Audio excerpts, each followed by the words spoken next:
Slipping up on slide tackles? Get a grip with the help of a well-grounded Ruly Tuesday. Let's do this.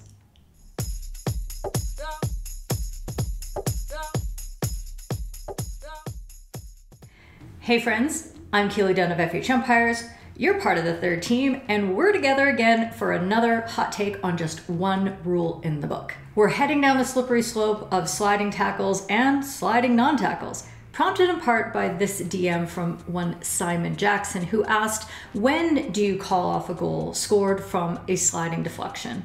And also this rather desperate plea for help from the Hockey World News editor, Jade Bloomfield. I was at a game today and there were a few decisions that upset a few players. One in particular, a sliding tackle from a defender inside the D. The attacker was running round the top of the D, inside the D, running around the top of the D towards the baseline away from goal.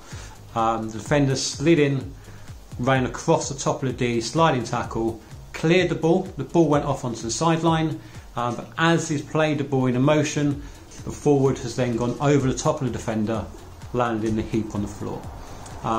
As an umpire, what would you give? And as a player, as a defender, what would you expect to be given, and as an attacker, what would you expect to be given and what would you be appealing for?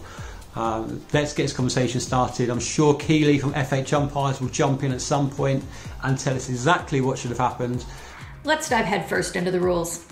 913 sets out that players must not tackle unless in a position to play the ball without body contact.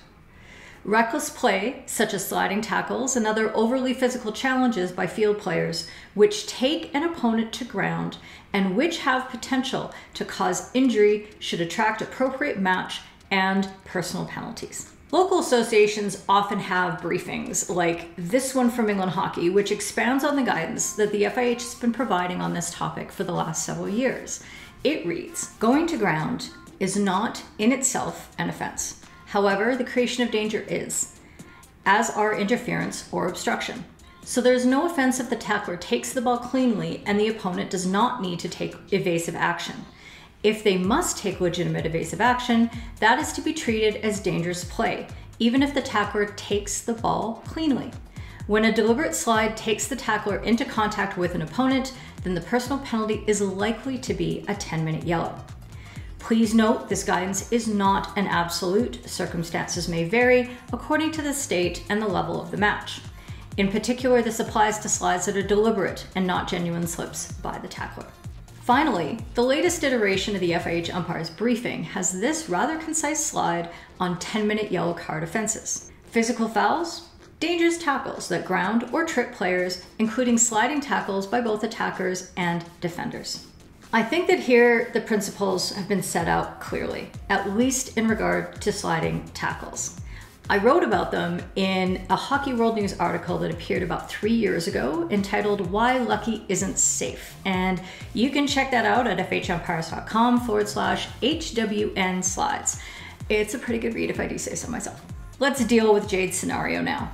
What if the ball is taken cleanly and the ball carrier is then taken to ground after that tackle is made?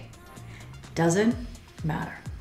If the tackler causes body contact before the tackle, simultaneously with the tackle, or after the tackle, we in hockey still consider that illegal.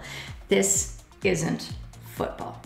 You might be wondering why we can't just apply football principles. Because in hockey, players aren't permitted to play the ball with their body. They're not expected to go to ground and make legal defensive actions using parts of their body the way that they are in football. And then, not an expert here, but there is that thing where the ball carrier is literally dribbling the ball with the part of their body.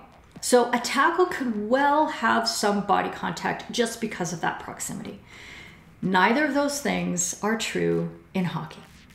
Incidentally, this is why goalkeepers are treated differently from field players when they are sliding. Expectations arising from legal conduct. So although it's absolutely legal for a player to play the ball while they are on the ground in outdoor hockey, they are taking the risk that by being on the ground, they will use their body to play the ball illegally or can't stop from contacting the ball carrier's body. and these are interpreted as intentional actions and need to be penalized as such. Let's have a look at Simon Jackson's question, which is a little bit stickier.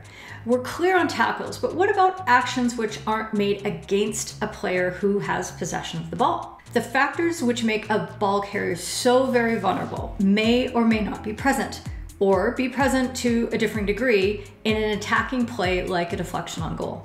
The defender could be able to see the attacker coming, and although the attacker is still responsible for their body and can't go to ground recklessly, a defender can also move into a position that the attacker can't expect, that actually creates the danger for themselves. When the sliding player is going away from their opponent, but the opponent then runs into them, do we apply the same flat penalty?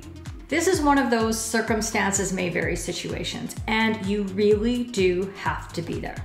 To be clear, if the defender can't avoid the contact, it's still on the attacker to be in control because they are taking the risk by going to ground.